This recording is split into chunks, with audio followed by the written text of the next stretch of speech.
코로나19 확산이 수도권을 넘어 전국으로 이어지고 있습니다.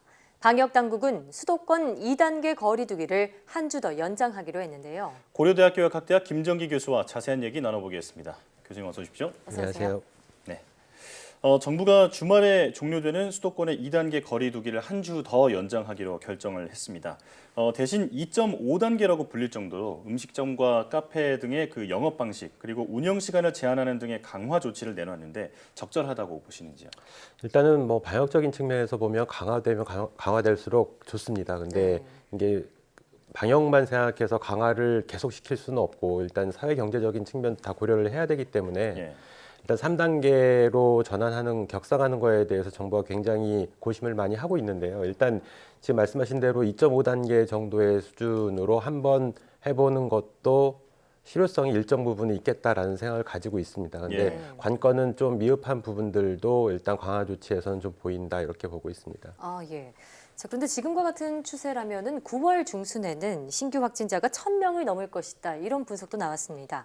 자, 이 같은 사태를 피하려면 재생산 지수를 1 이하로 유지하는 게 좋다고 하는데 우선 재생산 지수가 무엇인지 설명 부탁드리고요. 1 이하로 낮추기 위해서는 어떤 노력을 해야 할까요? 일단 말씀하신 재생산 지수하고 그 이전 설명하신 부분하고는 약간 다른 부분이 재생산 지수는 과거에 보통 이제 병원체별로 한 사람이 감염됐을 때 다른 사람에게 전파시키는 그 사람의 숫자의 평균을 얘기를 하거든요. 근데 지금 말씀하신 1 이하로 낮춘다는 그 재생산 지수는 일일 재생산 지수를 얘기를 하는 겁니다. 하루에요. 예, 그러니까 보통 우리가 알고 있는 재생산 지수는 그 병원체를 대상으로 해서 전반적인 통계 자료를 통해서 데이터를 구하는 거고 일일 재생산 지수는 하루에 생산되는 신규 확진자와 밀접 접촉자의 관계를 가지고 좀 복잡한 계산법으로 계산을 합니다. 그래서 어찌됐든 지금 수리과학연구소에서 발표한 바에 따르면 8월 27일 기준으로 해당 일의 일일 재생산 지수가 1.92라고 얘기를 하고 있거든요. 근데 이 상태가 2주 정도만 지나게 되면 9월 10일에는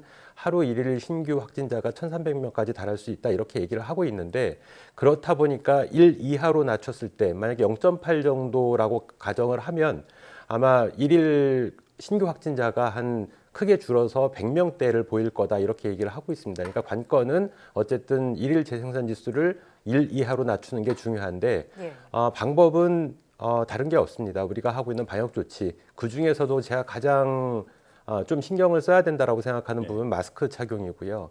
그러니까 앞서서 질문하신 지금 2.5단계 강화 조치에서 미흡한 부분이라고 했던 부분 중에 하나가 연결이 있는데 마스크 착용 부분이거든요. 그러니까 지금은 마스크 의무화를 하고 있지만 어쩔 수 없이 벗게 되는 환경이 있습니다. 대표적으로 음식점, 뭐 카페 같은 경우에는 강화된 조치에서는 일단 매장 내에서는 음식물 섭취를 못 하니까 이 부분은 괜찮은데 일반 음식점이 지금 9시에서 이길 새벽 5시까지는 배달이나 포장만 가능하다라고 얘기를 하고 있습니다. 근데 주간에 어떤 술자리나 이런 부분에 의한 전파는 크게 줄일 수 있는데 실제로 주간에 이루어지는 행위들은 어떤 방역 조치가 이루어지지 않는다 이렇게 보고 있습니다. 그래서 뭐 어떤 그 거리두기가 가능하도록 주간의 음식점들에 대한 어떤 방역 조치 이런 것들도 보완이 필요하다 이렇게 생각하고 있습니다. 네, 이 일반 음식점의 주간 영업 시간에서 혹시 빈틈이 생기지 않을까 우려를 하시는 거군요.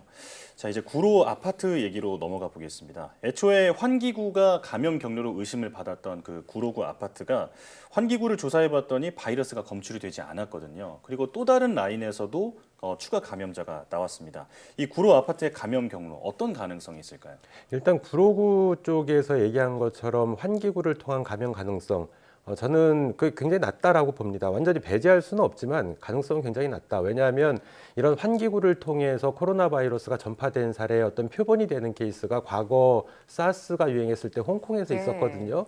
그 당시에 한 아파트에서 그분이 이제 오진을 통해서 그 사스 코로나에 감염된 부분이 감기 환자로 오진이 되고 집에 가서 설사를 하면서 그때 발생한 에어로졸이 환기구를 통해서 퍼졌는데 그때 확진된 사람, 감염된 사람이 329명이고요. 그중에 42명이 사망을 했습니다. 그러니까 굉장히 대규모로 이런 경우에는 굉장히 대규모로 감염이 이루어집니다. 반면에 지금 구로 아파트 같은 경우에는 어제 보도된 바에 따르면 5가구에서 8명, 그리고 오늘 추가되면서 2가구 2명이 추가돼서 총 7가구에서 10명이 확진이 됐거든요. 그러니까 이건 상대적으로 굉장히 소규모입니다. 보면 물론 그 육가공 공장으로 연결성이 있습니다만 네. 어쨌든 소규모기 때문에 이 경우에는 이런 환기구를 통한 전파보다는 제가 보기에는 엘리베이터에서 감염될 가능성이 꽤 높다. 더군다나 어제 보도된 5가구 중에는 저층에서 3가구, 고층에서 2가구거든요. 그러니까 중간에는 감염자가 없습니다. 그러니까 그 얘기는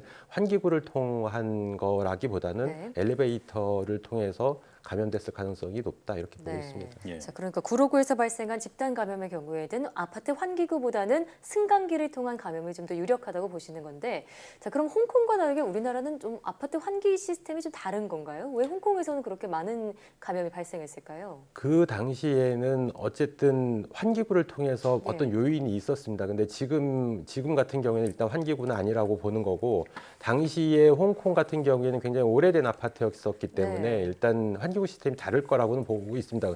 구로 아파트도 이제 건설된 지는 꽤 오래된 걸로 알고는 있습니다만 그 정밀하게는 실제로 도면상으로 환기구의 구조가 어떻게 됐는지까지 봐야 되는데 예. 이 처음에 구로 아파트에서 감염을 시키신 분 같은 경우에는 당시에 설사 같은 증상은 없었을 거다. 그러니까 우리가 기침을 통해서 나온 어떤 비말이 환기구로 갈 가능성은 없고요. 그 홍콩 같은 사례는 설사를 하면서 물을 내릴 때 이게 약간 에어로졸화 됩니다. 그래서 네. 환기구를 통해서 전파가 된 거였거든요. 그러니까 기본적으로 어떤 전파 감염의 경로는 좀 다르다 이렇게 보시면 될 것 같습니다. 예. 자, 다음은 최근 주목을 받고 있는 혈장 치료에 대해서 질문을 드리겠습니다. 이 혈장 치료제와 또 혈장 치료가 다른 개념이라고 들었거든요. 일단 이 두 개념의 설명부터 해주시죠. 그러니까 혈장 치료라고 하는 개념은 어쨌든 혈장 치료제를 다 포함하는 포괄적인 개념인데 일반적으로 우리가 구분할 때 혈장 치료 그러면 그 감염됐다가 완치된 분의 혈장을 그대로 다른 사람한테 투여를 하는 방식이고요. 네. 지금 혈장 치료제라는 얘기는 의약품화 시킨 겁니다. 그래서 여기엔 정제 과정도 있고 농축하는 과정도 있고요. 그리고 실제로 그 혈장 내에 들어있는 중화항체의 역가가 다르거든요. 그러니까 이거를 항상 일정하게 맞춰주는 품질 관리 부분이 있습니다. QC라고 얘기를 하는데 네. 이런 것들이 다 완벽하게 된 것이 혈장 치료제. 그리고 혈장 치료는 이걸 포함하지만 일반적으로 지금 우리 구분할 때에는 미국 같은 경우에는 혈장 치료를 한다라고 하는데 이 경우에는 감염됐다가 완치되신 분의 혈장을 그대로 투여를 한다. 수혈을 이렇게 하는 것이군요. 보시면 될 것 같습니다. 네. 자, 일단 경제에 미치는 영향을 고려해서 방역 당국이 현재 2단계를 조금 더 강화하는 방향으로 방침을 정했는데요. 이 조치로 지금의 확산세가 제발 좀 진정됐으면 좋겠습니다. 고려대학교 약학대학 김정기 교수와 함께했습니다. 고맙습니다. 감사합니다.